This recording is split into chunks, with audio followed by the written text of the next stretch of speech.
নমস্কার বন্ধুরা, এই গরমে আমি আপনাদের জন্য নিয়ে এসেছি আজকে আইসক্রিমের রেসিপি। নরমাল দুধের যে কুলফি আইসক্রিম হয়, কাঠি আইসক্রিম, সেই রেসিপি আমি আপনাদের আজকে শেয়ার করব। তার জন্য কড়াইয়ের মধ্যে আমি হাফ লিটার দুধ নিয়ে নিয়েছি। প্রথমে দুধটাকে হালকা গরম হতে দেব, ওর জন্য হাতা দিয়ে নাড়তে থাকছি যাতে কড়াইয়ের তলাতে লেগে না যায়। আপনারা কড়াইয়ের বদলে যে কোনো ডেকচি জাতীয় পাত্রতেও করতে পারেন, কোনো অসুবিধা নেই। আমার দুধ ডিপ ফ্রিজে ছিল বলে একটু জমে গিয়েছিল, ওই জন্য ডেলা বেঁধে গেছিল, তো আস্তে আস্তে তাপে গরম হয়ে গলে গিয়েছে। তারপর হালকা গরম হতে না হতে আমি দুধের মধ্যে দিয়ে দেব কিছুটা পরিমাণ এলাচ গুঁড়ো। অতিরিক্ত পরিমাণ কিন্তু দেবেন না, তাতে এলাচের গন্ধটা প্রকট হয়ে নাকে লাগতে পারে, তখন খেতে ভালো লাগবে না। সামান্য পরিমাণ দিয়ে দিলাম এলাচ গুঁড়ো। তারপরে খুব ভালোভাবে মিশিয়ে নিয়ে ফোটা অবধি অপেক্ষা করলাম। বেশ খানিকটা দুধ ফুটে উঠলে আমি দিয়ে দিলাম হাফ বাটি পরিমাণ গুঁড়ো দুধ। গুঁড়ো দুধটা কিন্তু লিকুইড দুধ দিলেও আপনাদের দিতে হবে, কারণ গুঁড়ো দুধ দিলে ব্যাপারটা বেশ জমে। আর যারা লিকুইড দুধে করবেন না, তারা পুরোটাই গুঁড়ো দুধে করলে বেশ ঘন করে গুঁড়ো দুধের সঙ্গে জল মিশিয়ে করবেন, পাতলা করে ফেললে কিন্তু অসুবিধা হবে। তো যতক্ষণ না গুঁড়ো দুধ গললো ততক্ষণ আমি নেড়ে আরো ফোটালাম। তারপর দিয়ে দিলাম 1 বাটি সমান চিনি। চিনির পরিমাণটা আপনারা কে কেমন মিষ্টি খান সেই মিষ্টির পরিমাণ বুঝে দেবেন।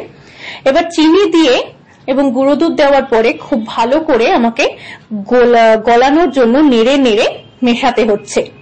ডেলা বেঁধে থাকলে ব্যাপারটা একেবারেই ভালো দেখাবে না, তাই গুঁড়ো দুধ এবং চিনি যাতে একেবারেই গলে যায় সেই জন্য খুব ভালোভাবে নাড়তে হবে। এবার মূল কাজ কিন্তু শুধু ভালো মতন নেড়ে যাওয়াটাই। খুব ভালোভাবে নেড়ে যেতে হবে, হাতা শুধু ফোটালে হবে না, হাতা দিয়ে সমানে নেড়ে যেতে হবে, কারণ দুধ যখন অল্প টেনে আসবে, মানে একটু ঘন হয়ে আসবে, তখন পাত্রের তলায় লেগে যাওয়ার চান্সেস কিন্তু খুব থাকবে। তো দেখতেই পাচ্ছেন দুধের কালারও বেশ খানিকটা চেঞ্জ হয়ে এসেছে এবং অনেকটা ঘন হয়ে এসেছে। এখানেই কিন্তু থেমে থাকলে চলবে না, আরো বেশি ঘন করতে হবে। আর আমি আজকের কাঠি আইসক্রিমটা আপনাদেরকে দেখাবো আইসক্রিম স্টিক আইসক্রিমের মোল্ডে। সেই মোল্ড আমি কিনেছি, মানে আইসক্রিম মোল্ড আমি পারচেস করেছি মিশো থেকে। আপনারা যে কোনো অনলাইন পোর্টাল থেকেই পেয়ে যাবেন, অ্যামাজন অথবা ফ্লিপকার্ট। তো আমি এই প্রথমবার স্টিক আইসক্রিম বাড়িতে কেনা মোল্ডে বানিয়ে দেখাবো। এর আগে আমি বোল আইসক্রিম গত বছর বানিয়েছিলাম, ভিডিও আমার ইউটিউবে আছে। তো দেখতেই পাচ্ছেন কথা বলতে বলতে দুধ কিরকম ঘন হয়ে আসছে, আরো অনেকখানি ঘন হয়ে গিয়েছে। এবং আজ কিন্তু হাইতে রেখেই ফোটাতে হবে, নাহলে অনেকক্ষণ সময় লাগবে। তো এরপরে আরো বেশ খানিকক্ষণ আমাকে ফোটাতে হবে, তো ফোটা অবধি অপেক্ষা করুন। তো যেটা বলছিলাম, গত বছর বোল আইসক্রিমের ভিডিও আমি দিয়েছিলাম, সেটাও দেখে নিতে পারেন, বাড়িতে ট্রাই করতেই পারেন। এই গরমে কিন্তু আইসক্রিম কোল্ড ড্রিঙ্কসই ভরসা। দেখতেই পাচ্ছেন দুধ বেশ খানিকটা ঘন হয়ে এসেছে, এরপর আর খুব বেশি ফোটানোর নেই, তাই জন্য আমি নামিয়ে একটু ঠান্ডা হওয়া অবধি অপেক্ষা করেছি। তারপরে আমি আইসক্রিম মোল্ড গুলোকে ঠিক মতন সাজিয়ে তার মধ্যে ভর্তি করে করে দিয়ে দিচ্ছি। আমি এখানে 1 জোড়া কিনেছিলাম, মানে 2টো সেট, এক একটাতে 6টা করে সেক্টর থাকে।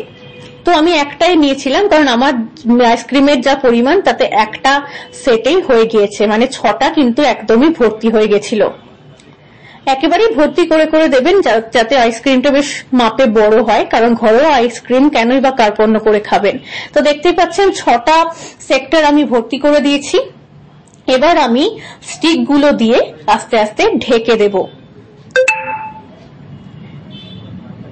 আর চেষ্টা করবেন এইরকম ধরনের স্টিক যুক্ত মোল্ড কেনার, তাহলে আর ফয়েল পেপার দিয়ে আলাদা করে কাঠি গুঁজতে কিন্তু হবে না।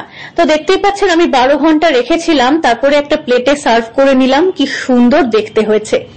তো বন্ধুরা, আপনারা বাড়িতে অবশ্যই গরমে বানাবেন, এই গরমেই তো এগুলো খাওয়ার সময়। আর সুস্থ থাকবেন, ভালো থাকবেন, চেষ্টা করবেন ভালো থাকার এবং ভালো রাখার। নমস্কার।